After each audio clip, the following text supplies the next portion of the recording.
here is Schumer talking about the government shutdown. Now, we went through all of his very lame, really genuinely lame excuses and justifications for this. There is no doubt in my mind that, and I don't know if it's 10% of his decision or 20% or 30% or 40% or 50% of his decision was like, people don't want to hang around, through the weekend and then have to legislate this next week. People have different responsibilities. Like, I have a book to sell. People have a book tour. But here he is with one of his lame arguments as to why this was important. Lulu, nice to talk to you again. Senator, a lot has happened since we spoke on Monday, and you've been at the center of most of it. In our first conversation, you said you had a plan going forward to fight Republicans, but then only a few days later, it looks like your own party is in a civil war. Do you think that you made the wrong choice? Let me, Lulu, say this. I don't. I think it was a very, very difficult decision between two bad options: a partisan Republican CR and a shutdown that Musk and Trump wanted. For me, the shutdown of the government would just be devastating and far worse than the Republican CR. Let me explain. A shutdown would shut down all government agencies, and it would solely be Pause it. Let me just show what he's trying to do here. It is not a continuing resolution if it is fundamentally different than what the budget was last year. And it's fundamentally different in 4 or 5 ways. Really important ones. One, it completely eviscerates Washington, D.C.'s budget by like $1 billion. And he supposedly has said in other places, we'll go back to that. We'll deal with that later. Oh, I'm sure the Republicans will be open to that now that you've been rolled. 2, the funding levels are not the same. 3, the funding levels create actual slush funds because Doge and Elon Musk and Trump and the Republicans have been engaged in a rolling shutdown of the government. Mm-hmm. And so any money earmarked for those agencies suddenly becomes some type of slush fund that Trump can do other things that are not appropriated by Congress. So even to call it a continuing resolution is a lie. And he knows he has to use this lie because it sounds even worse that he just passed a Republican budget with not a single amendment, without a single negotiation, with one single vote in the House. He's using the Republican lie. Yep. About that it's not continuing. It's a new, it does new things. In CR. Let me explain. A shutdown would shut down all government agencies, and it would solely be up to Trump and Doge and Musk what to open again. Because they could determine what was essential. Right now, it is solely up to Doge and Trump as to what they're going to allow to function. Right now, it's that way.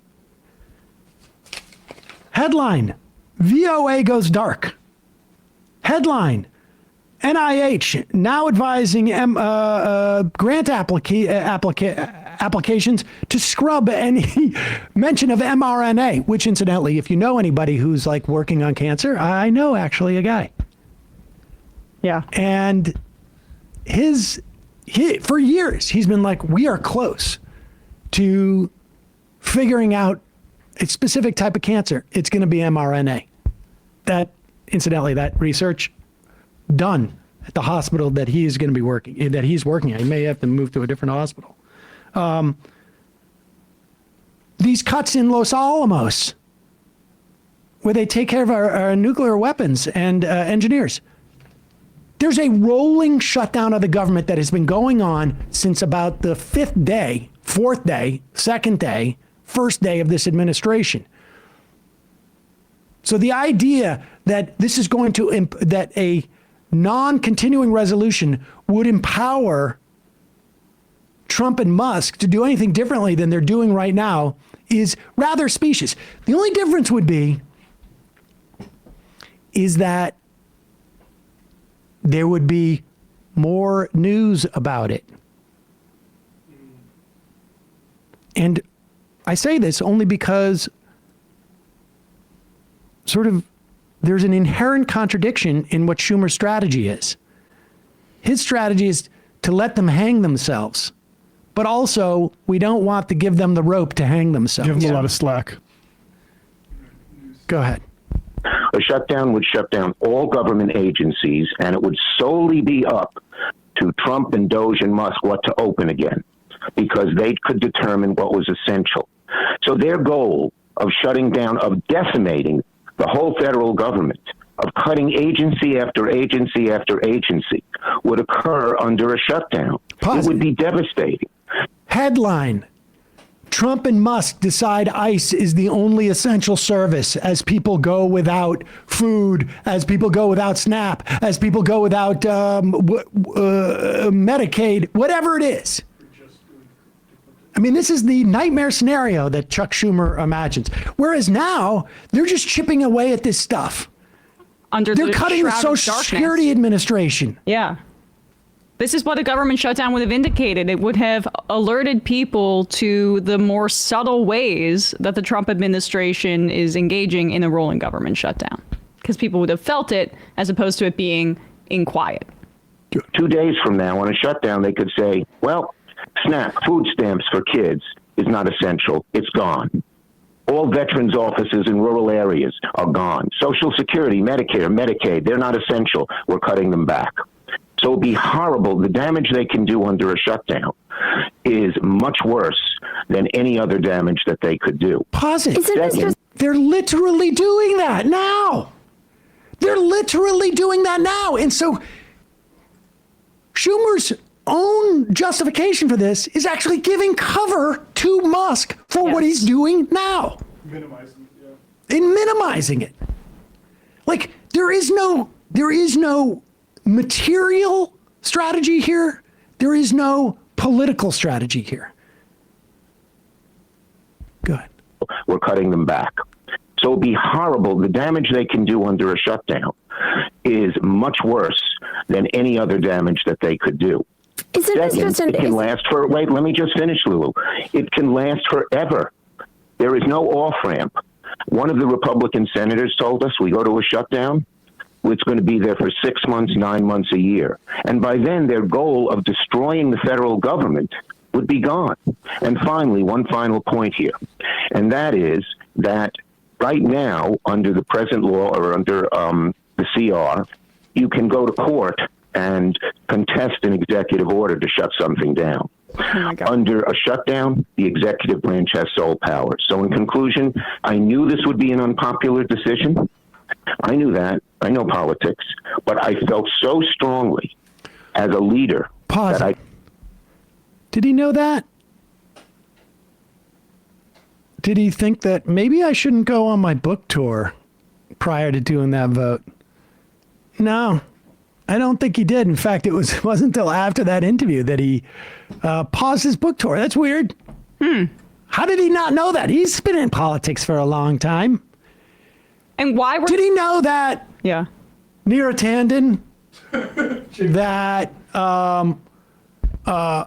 Jamie Harrison. Jamie Harrison. Every MSNBC host. Did he know that Murphy, that Jeffries, that AOC? Like, I'm Seth trying to do Moulton. like as wide a net as possible here. Basically Bill Kristol. every Democrat that you can think of, except the only guy he has hanging around him is Matt Iglesias. God bless that man. He will And defend Gentleson. Democratic weakness until the end of time. All right, is there any more to that? Let's just listen a little more to this. couldn't let this happen because weeks and months from now, things would be far worse than they even are today, that I had to do what I had to do. Can I just ask you about the tactic here? Because the choice that you made to vote with the Republicans, isn't that an argument to get rid of the filibuster? You wanted to keep it when you were in the majority, but if you're not going to use it in the minority, then what's the point of it? Good question. The point here, again, I'll repeat what I said, would be how devastating a shutdown would be. Just think a month from now, if half the federal workers But I'm asking in about every the use of the agency were laid off. filibuster. No, but the bottom line is, if we would have Now, if the filibuster would have been used and the government shut down, the devastation would be terrible. Terrible. You see, we've had government shutdowns before, but never against such nihilists, such anti-government. The question that is being asked is, the arguments have been to get rid of the filibuster so that it's just a simple majority vote. What the Democrats have been saying is we need the filibuster so when Republicans are in charge, we can stop them from doing the most harm possible to the government. This was a prime example right here where you could use the filibuster for those ends. And he didn't do it. He gave the Republicans exactly what they wanted without using the filibuster to even really, although I guess it was for a short period of time, but meaningfully shut down the government to get what they wanted. And the question should be like, okay, fine, you don't think it should exist here. Why should it exist anywhere ever then? Like, why keep it around so Republicans can, when they're in your position, actually crash the government because they can stay together on this because stuff. They actually use the filibuster for political leverage. So this is just an example of where they can get, or shut down the government. So this is how they show that they can get walked all over here. Trulaflop says, I don't trust Schumer, but is he right that a shutdown would do more harm than good insofar as the president gets special powers during a shutdown that Trump could really do a lot of damage with? Let's steelman that. There is no doubt that Trump could do a lot of damage. Yep. There probably would be more opportunity for court cases that Schumer says is our big savior right now in terms of what is essential or not. But the difference is that Musk and Trump are doing this now, and it's also absurd that Schumer acknowledges that Musk can do this, right? Yep. I mean, at the beginning of the thing, he says Musk and Trump could do this. That Musk and Trump can do during a shutdown, everything they're doing now, they're doing without Republican lawmakers feeling the brunt. They had to cancel their town hall meetings, but outside of that, they're not feeling the brunt. They're not having to step up and do anything. If what Schumer is saying is true, that he was going to cut down SNAP, he was going to cut down all of these programs,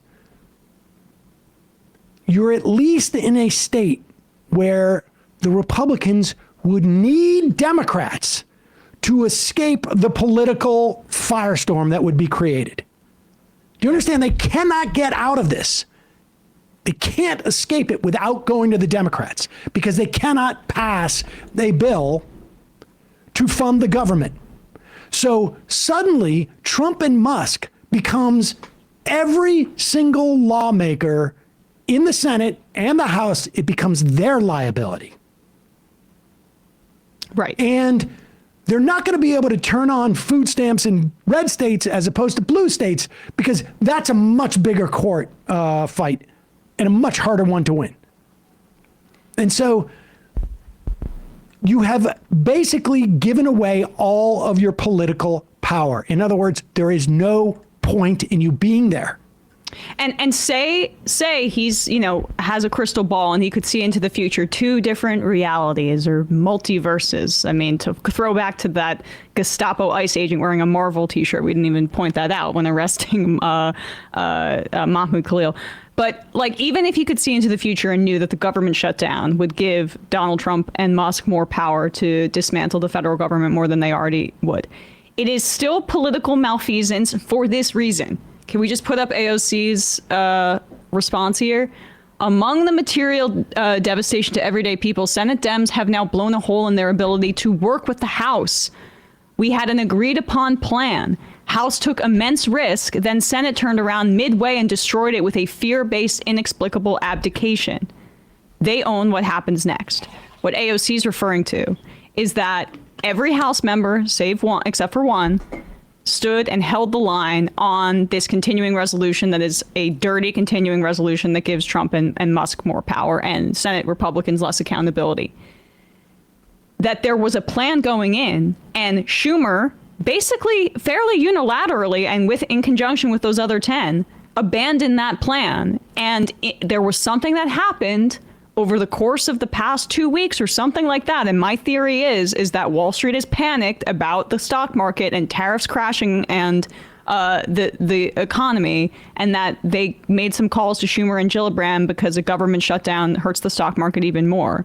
And they said this will create immense instability, and that's why he caved on this. But something happened that severed the plan between Jeffries and Schumer.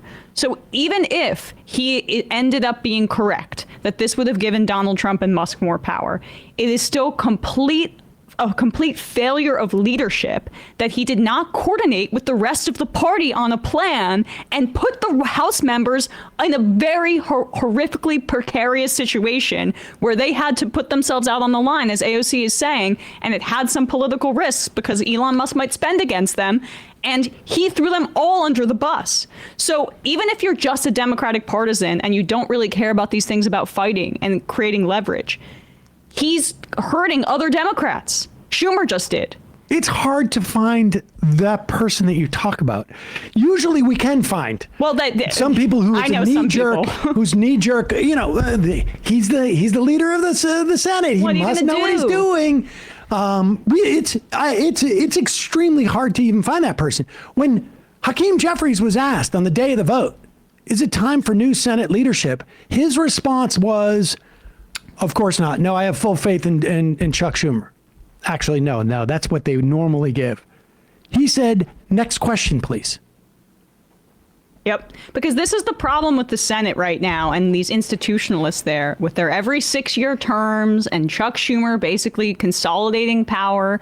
They are much more insulated from the democratic will of the people. And it shows. Who is Chuck Schumer serving here? It's not the rest of the members of his party. This is from Sahil Kapoor at 10:52 p.m. Friday night. Maybe 2 hours after the vote. I can't remember when the vote ended up happening. Two Republican senators told me tonight, this vote shows they can execute the same strategy again. Cut Democrats out of the negotiations on a government funding bill, pass it through the House, and expect Senate Dems to back down and not filibuster it. We liked it over here, one said. Yep. Oh, but Musk and Trump wanted the shutdown. That's why they wanted the shutdown. They didn't do it? Okay. Yeah, that's why Trump threatened a primary challenge against Thomas Massie for voting against it. I mean, just having our intelligence insulted every goddamn day. It's ridiculous. I want to read the names. Do you know how easy it would have been to crash it in the Senate? Mike Lee and, if Trump went over to Mike Lee and to, what's his face? Rand Paul and a couple others and said, this is your time to grandstand, guys. Just do it. We want the government shutdown. Government shutdown. Okay, these are the 10, folks. Schumer, Gillibrand, Dick Durbin, Angus King, Brian Schatz, Cortez Masto, John Fetterman, Gary Peters. Fetterman, who kept saying that he was going to vote for it, my understanding, voted against the actual bill. No, he's one of the... Did he do yes? Are you sure about that? Yes, I'm sure. He tweeted out his explanation that, no, not yes. He voted against that's what I'm saying. No, but that's the thing is that originally he was going to vote for both yes for cloture and yes for the bill. And even he realized that it was politically untenable for him to do that. So, but the point being is he still tried to pull the fast one that Chuck Schumer thought he could, feed to people. The idea that a vote for cloture was not a vote for the CR.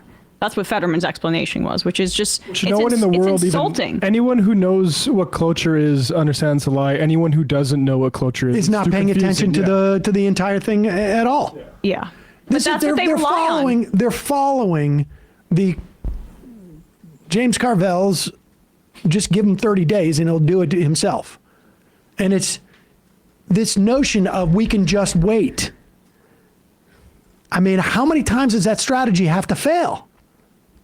Or for us to see the material implications of this government descending into kind of like a fascist authoritarianism. And Schumer said this. He said, I've been through shutdowns before. This is blah, blah, blah. This is not the same as before. And why is the Democratic Party at this all-time low with popularity prior to this? Maybe because all of the talk about the urgency of Donald Trump and how he's a threat to us, which your voters believed, isn't represented by the urgency of your actions. so you come off as liars, which you are. Liars. And they couldn't sell themselves as better in contrast when that was such an inauthentic proclamation at its outset, being proven by their actions. It's like the horrible ex everybody's had that says all the right things but never does what they're supposed to. In the end, you eventually break up because the actions aren't meeting the words. Pull up this CNN poll, Matt, if you can just find this. This is was released yesterday.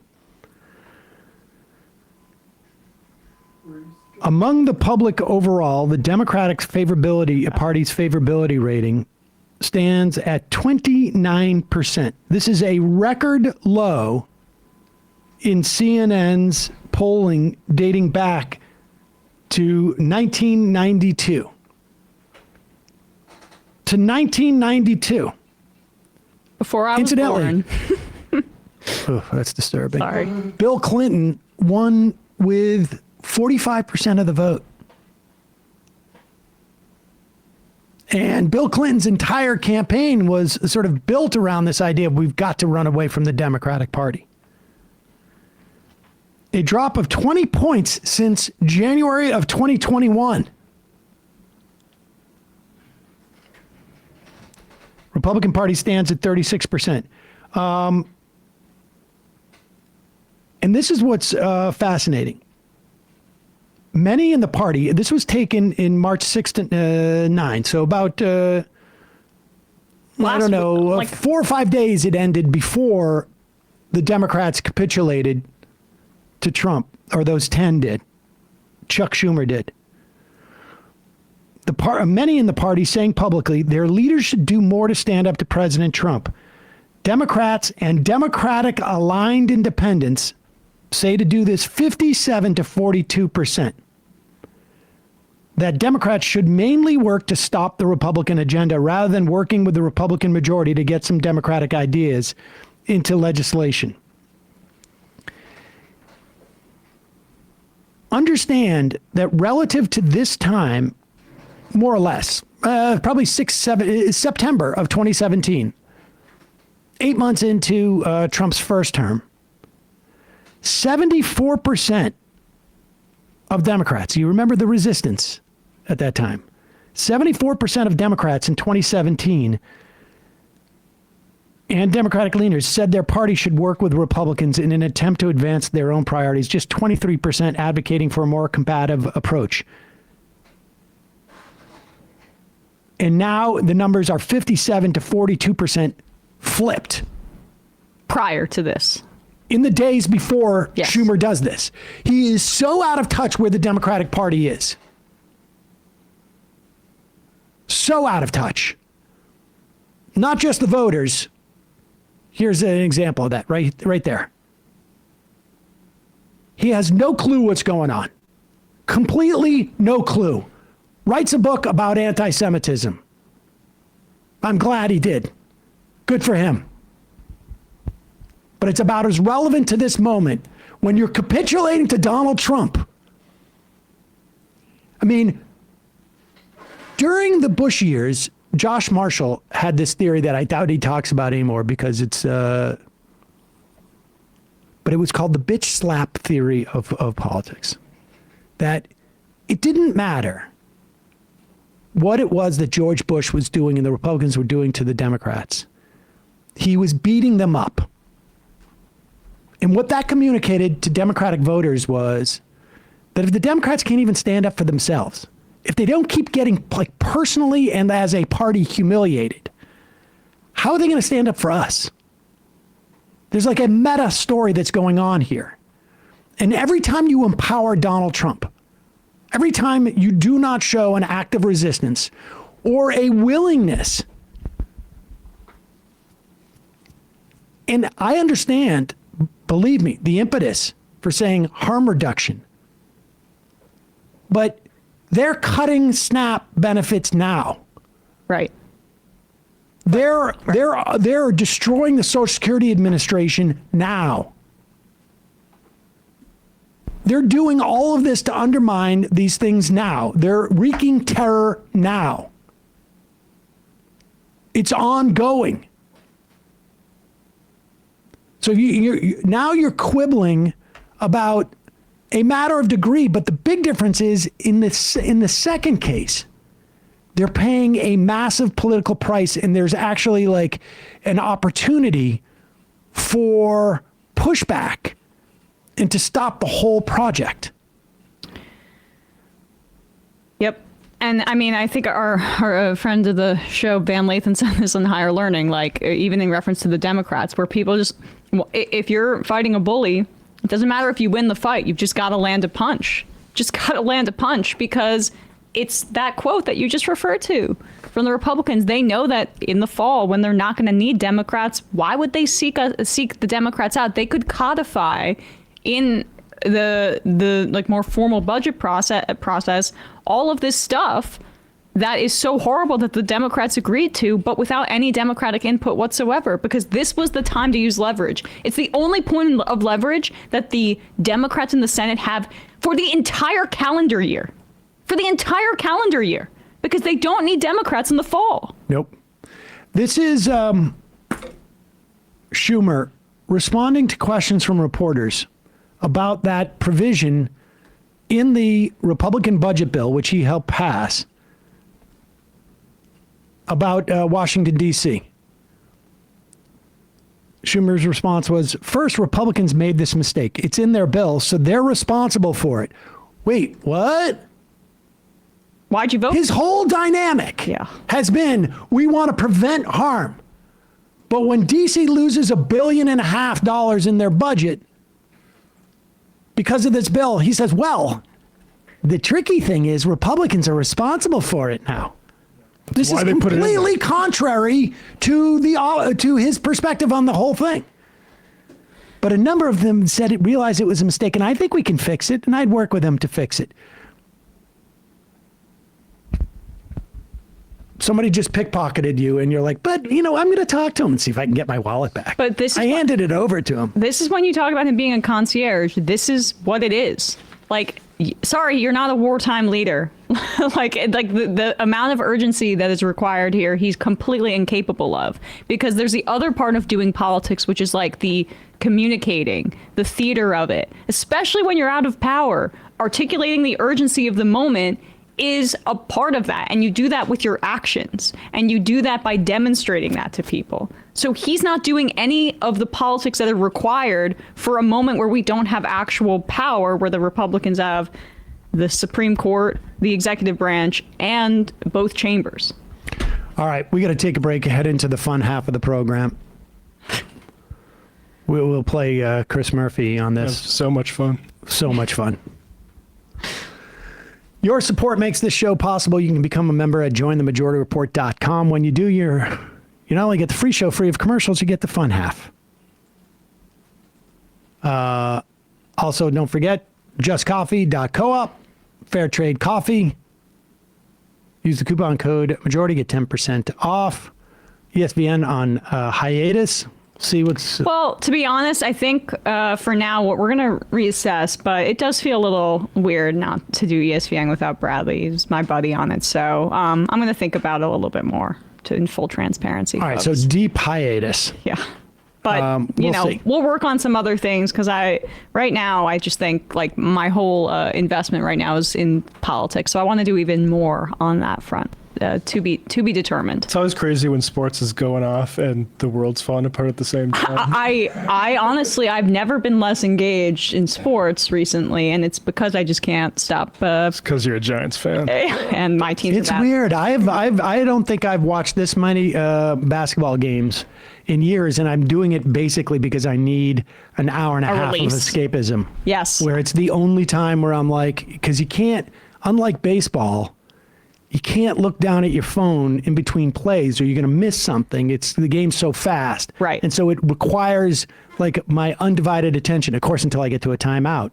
And then I'm like, what's the latest on the on Who's been Blue Sky disappeared or now? Right, exactly. but me watching Knicks games, I mean, that's already baseline. It's just like the level of obsessive engagement I don't have anymore. And it is because the Giants are really bad, yes. Anyway, Matt, let's go Matt, on. Left Reckoning.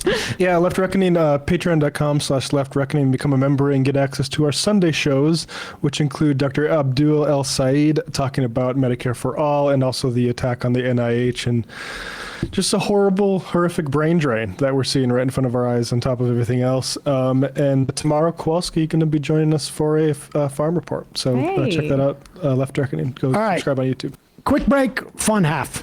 Hey, folks, don't forget to hit the subscribe button and check out our daily show. We do it every day at 12 p.m. Eastern for about 2.5 hours. We even take phone calls. You should check that out.